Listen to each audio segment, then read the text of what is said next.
Fellow Richmonders, today I order the immediate removal of Confederate monuments from their pedestals. This work, already underway, will continue over the next several days. I've given this order for two reasons. First, as a matter of public safety. Failing to remove the statues now poses a severe, immediate, and growing threat to public safety. For the last 33 consecutive days, people have been gathering in large numbers in our city. And as the COVID-19 pandemic continues to surge and protesters attempt to take down Confederate statues themselves or confront others who are also doing so, the risk grows for serious illness, injury, or death. As we've already seen all occur in the great Commonwealth, we have an urgent need to protect the public. Multiple acts of the City Council and the Governor provide me the authority to act today. In 2017, the Council adopted the City of Richmond's Emergency Operations Plan and named Richmond's mayor as the Director of Emergency Management.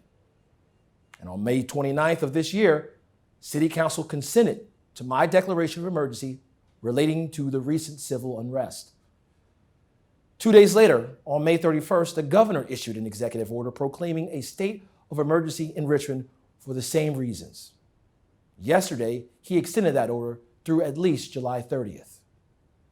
Now, the Code of Virginia and the city's emergency operations plan specifically authorized me as mayor to protect the health and safety of persons and property. I urge everyone to allow our team of crane operators to complete the removals safely. I will be working with council over the coming weeks to outline an inclusive public process through which we, as a community, can determine the ultimate fate of these statues. Until then, they will be kept in storage. The second reason I act today is because it is past time. As the capital city of Virginia, we have needed to turn this page for decades, and today we will. Since the end of Richmond's official tenure as the capital of the Confederacy 155 years ago, we have been burdened with that legacy. The great weight of that burden has fallen on our residents of color, but has also placed a weight on all of our brothers and sisters who saw the unmet potential for Richmond to become an international example of a diverse, compassionate, and inclusive community. These statues, although symbolic, have cast a shadow on the dreams of our children of color. By removing them, we can begin to heal and focus our attention on our future. Let me be clear. Removing these monuments is not a solution to the deeply embedded racial injustices in our city and nation, but is a down payment. We have much work to do to realize Richmond's true potential. Now is an opportunity to listen and to learn. Just as we're transforming the city's landscape, we must transform the systems that have long served to hold back Richmonders of color.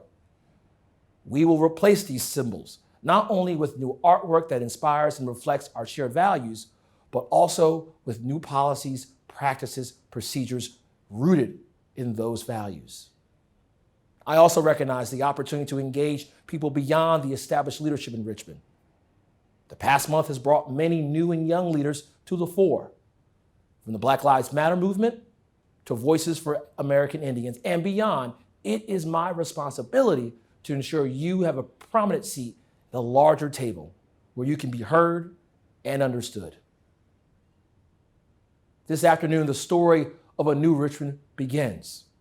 The public process will allow us to consider how to replace these monuments together. And I hope that we choose representations of our community's collective ideals of equality and justice. May we choose artworks that bring sustenance to the eyes as well as the soul, and in which our children and their children will see themselves and their greatest aspirations. So let us move forward together, remembering what Dr. King once said: never, never be afraid to do what's right. Richmond, I love you, and I look forward to working with you as we chart a more inclusive course for our great city.